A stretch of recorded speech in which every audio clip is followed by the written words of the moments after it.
Good day and welcome. Today is February 26th, 2026. We are turning our focus to West Africa for a new deep dive.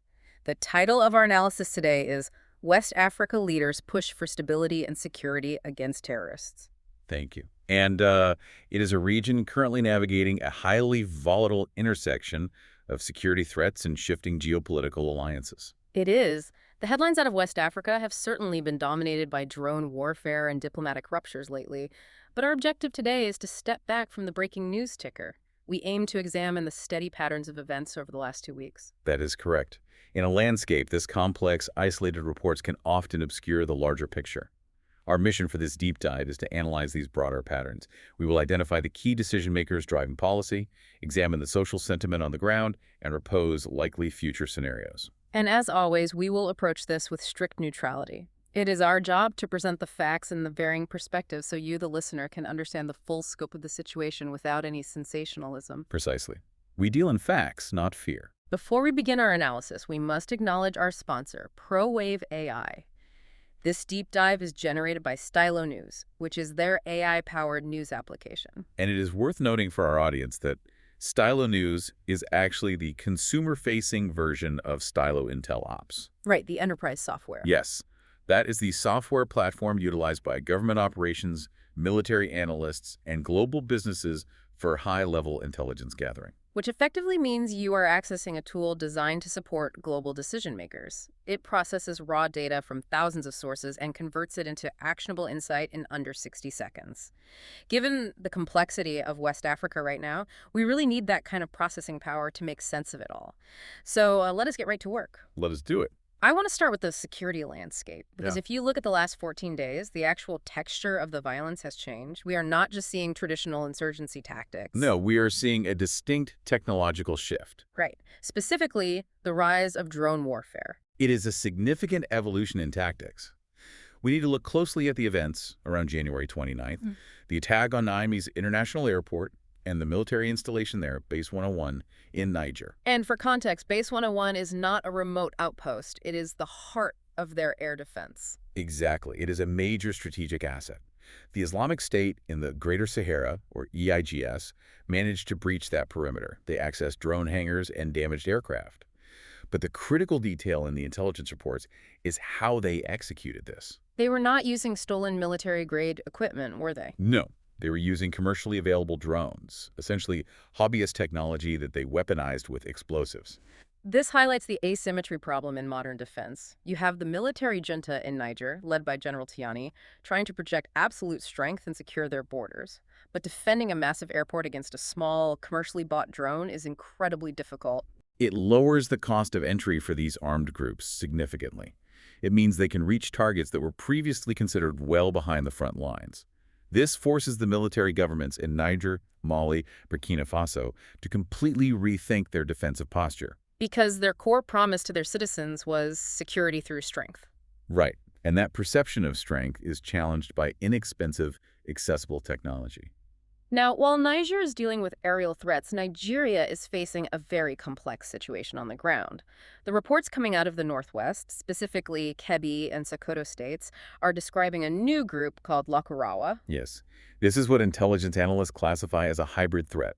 For years in Nigeria, the lines were fairly defined. You had criminal gangs or bandits whose primary motivation was financial, usually through kidnapping for ransom or cattle rustling. And then the ideologically driven groups. Exactly. Boko Haram or ISWAP, the jihadist factions. And Lakurawa is effectively blurring that line. It is a merger of operational styles. You have the ideological drive of the jihadists combined with the deep local terrain knowledge and established criminal networks of the bandits. They are embedded in the local economy of crime, which makes them incredibly resilient. The casualty figures from this hybridization over the past 2 weeks are substantial. According to the data pulled by Stylo News in Kwara State, over 176 civilians were killed in recent raids. The numbers are sobering, and it extends beyond Kwara. In Niger State, attacks on villages including Tungamakari, Konkoso, and Pisa resulted in at least 46 fatalities. In Zamfara State, another 38 individuals were killed in Dutsi-Danajia. It paints a picture of a security apparatus that is stretched incredibly thin. Nigerian forces are moving from one hotspot to another. They are managing a vast geography President Bolatinu is in a delicate position. He is facing domestic pressure to prevent this violence from migrating southwest toward the capital and the major economic hubs. Which naturally brings us to the international response. When local security forces are stretched, global powers often adjust their footing. Despite the anti-Western political rhetoric emanating from the Sahel juntas, the United States has not completely exited the broader region. They have not. In fact, in Nigeria, they are actively increasing their specific operational role. We are tracking a deployment known as Operation Savannah Shield. Savannah Shield. That sounds like a conventional military deployment, but the footprint is actually quite small. It is a highly specialized deployment. Yeah. We are looking at approximately 200 troops and advisors.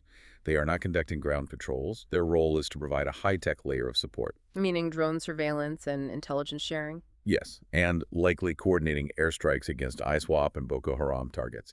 It is a targeted, high-impact strategy to assist Nigerian forces. So the U.S. is providing high-tech support in Nigeria, but we must contrast that with the Russian presence right next door. That is where the regional picture gets complicated.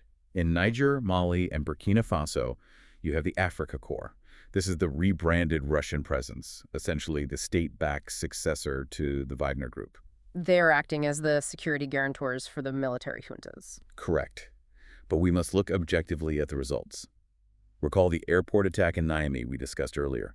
That breach occurred under this Russian security umbrella. Which raises questions about the tactical efficacy of the Africa Corps. The juntas expelled French forces, citing a failure to provide security and replaced them with Russian contractors. But if critical air bases are still vulnerable to commercial drone strikes, the net gain in actual security is debatable. It appears to be more of a political alignment than a definitive tactical upgrade. That segues perfectly into the geopolitical landscape. The political map of West Africa is undergoing a formal restructure. We have the official split of the Alliance of Sahel States, or the AES, from ECOWAS. This is a defining structural shift for the region. Niger, Mali, and Burkina Faso have formally decided to exit ECOWAS, which has been the primary regional bloc for decades. And they are executing this withdrawal rapidly. They're not just suspending participation. No, they are dismantling the connective tissue. They are withdrawing from free movement protocols and introducing new, separate biometric IDs specifically for the AES zone.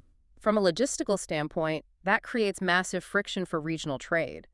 A transport truck moving goods from Nigeria into Niger now faces a completely different border reality. It paralyzes the established trade routes. But to remain neutral, we have to examine the rationale driving this. From the perspective of the AES leaders like General Tiani, this is fundamentally an assertion of sovereignty. They are rejecting what they term neo-colonial influence. Yes. They argue that Western democratic models and regional blocs like ECOWAS failed to deliver security or economic independence. They believe centralized military governance allows them to act decisively. Without the procedural delays of parliamentary systems or foreign diplomatic pressure. Exactly. However, the ECOWAS perspective is entirely different. They view this fracture with deep concern, primarily regarding the erosion of democratic norms and the fragmentation of regional security. Because transnational threats require transnational cooperation. Precisely. If Nigeria and Niger halt intelligence sharing due to a diplomatic impasse, it creates a massive blind spot. The armed groups operating across those borders are the primary beneficiaries of that silence. Amidst this diplomatic reshuffling, the United States has made a notable policy adjustment. The intelligence briefs flag this as a pragmatic shift by the U.S. State Department. It is a significant departure from previous policy. Historically, the U.S. adhered to a strict protocol. In the event of a military coup, aid was suspended and diplomatic engagement was frozen until a clear path to democratic elections was established. But applying that rule rigidly in the current Sahel environment carries a strategic cost. A heavy cost. Yeah. The U.S. State Department, with officials like Nick Checker leading the strategy, recognizes that complete disengagement simply leaves a vacuum, and that vacuum is rapidly filled by Russia or China. So the U.S. is now actively engaging with these military juntas. They are. The diplomatic priority has shifted. The focus is now on maintaining security cooperation and securing access to critical resources like uranium and lithium. It is a purely transactional approach. It is. They are prioritizing a strategic foothold over immediate democratic restoration. It is a calculated move to balance Russian influence. even if it means working with governments that came to power outside the democratic process. Now, looking for vectors of stability, there is a major infrastructure project advancing despite the regional tension, the Trans-Saharan gas pipeline. This is perhaps the most fascinating paradox in the region.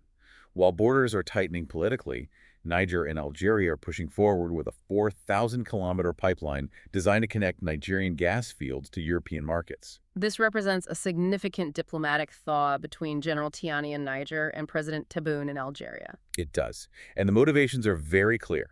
For Niger, currently facing ECOWAS sanctions and economic isolation, transit fees from this pipeline would provide a crucial economic lifeline. And for Algeria, It cements their strategic position as an indispensable energy corridor for Europe.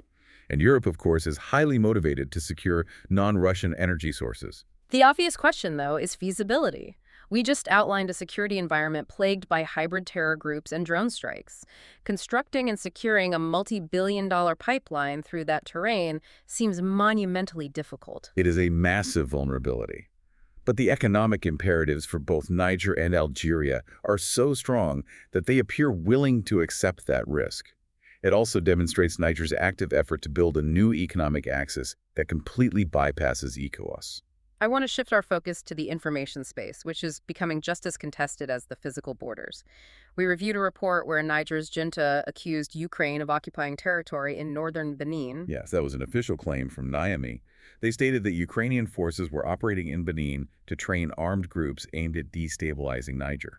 Which introduces a completely foreign element into a West African border dispute. It illustrates how the information war surrounding the global conflict in Ukraine is permeating African media. Benin is generally viewed as pro-Western and maintains security ties with France.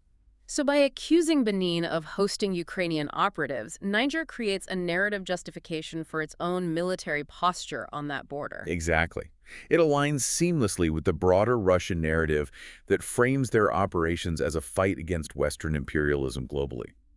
Ukraine categorically denied the accusation, labeling it Russian disinformation. But the purpose of such claims is often just to inject doubt and confusion into the public discourse. And the connection to the conflict in Europe is not merely rhetorical. We also have concrete reports regarding recruitment activities in Kenya. Yes. Intelligence confirms that over 1,000 Kenyans have been recruited to fight for Russian forces in Ukraine. Which highlights the global interconnectedness of these situations. It does. It is largely driven by economic factors rather than ideological alignment. But it demonstrates that local economic instability in Africa can feed directly into a conflict on the European continent. Let us synthesize the perspectives of the primary decision-makers we have discussed today. We can categorize them into three main approaches. First, you have General Tiani in Niger. His administration is entirely focused on the concept of sovereignty. He has severed traditional ties with France, pivoted toward Russia and Algeria, and is willing to endure short-term economic hardship to solidify that independence. Then there is President Tinubu in Nigeria. Tinubu is executing a complex balancing act. He must address urgent national security threats, which necessitates accepting targeted U.S. military assistance. However, he must do so while maintaining domestic sovereignty and managing a populace that is historically skeptical of foreign military presence. And thirdly, we have the corporate and international state interests. The U.S. State Department exemplifies this with its new transactional diplomacy, but you also have corporate entities like Orano, the French nuclear company. Right, they are currently in a legal dispute with Niger over the Imran uranium mine. Correct. Niger is moving to nationalize those assets. This represents the economic decoupling that follows the political decoupling. With all these high-level maneuvers, we need to look at the ground-level reality. Based on the social sentiment analysis aggregated by Stylo News, what are the primary viewpoints emerging from the public? The sentiment is highly fractured depending on the specific issue and location. In Nigeria, regarding the internal security situation, the overwhelming sentiment is frustration and fear. Understandably, given the casualty reports from places like Zamfara and Kwara. Yes.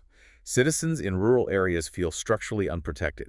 They hear announcements of military operations, but the local reality remains dangerous. And how is the geopolitical split viewed? The AES leaving ECOWAS? It is a divided public square. Among supporters of the military governments in the AES, there is vocal support for the sovereignty narrative.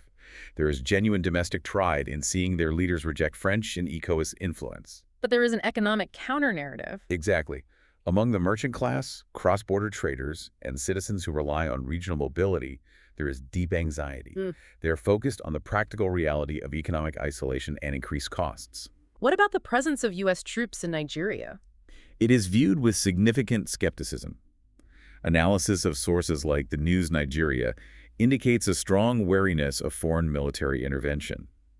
Even when the stated goal is counterterrorism, there is a prevailing suspicion of external motives. As we conclude this deep dive, let us outline the specific events our listeners should monitor in the immediate future. There are 4 key indicators to watch. First, the Trans-Saharan gas pipeline. Practical construction steps are scheduled to commence immediately following Ramadan in 2026. If ground is actually broken, that is a definitive geopolitical signal. Second would be the U.S. operational footprint. Yes.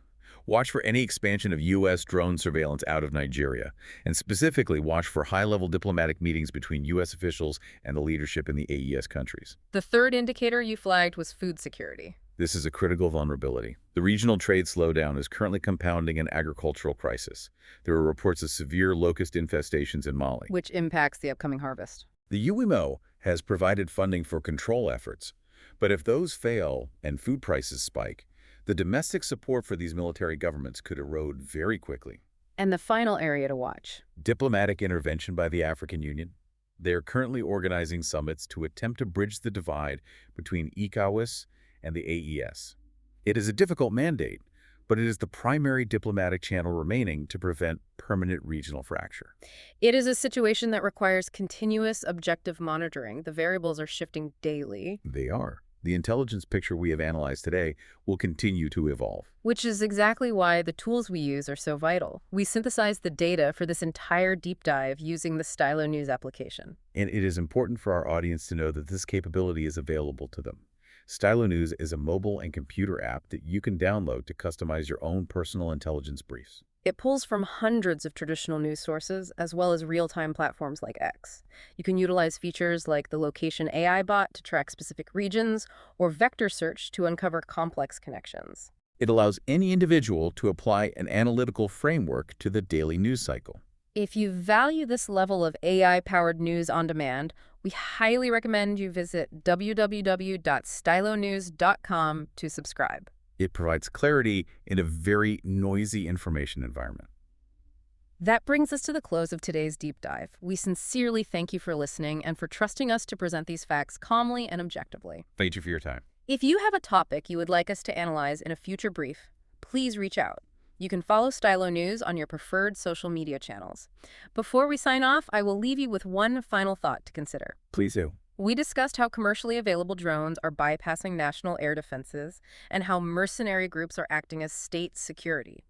If non-state actors can now deploy asymmetric air power and physical borders are being rewritten by transitional juntas, we must ask, are we witnessing the end of the traditional nation-state's monopoly on security in West Africa? If a $500 drone can reshape foreign policy, who truly holds the power? Thank you again for joining us. Goodbye.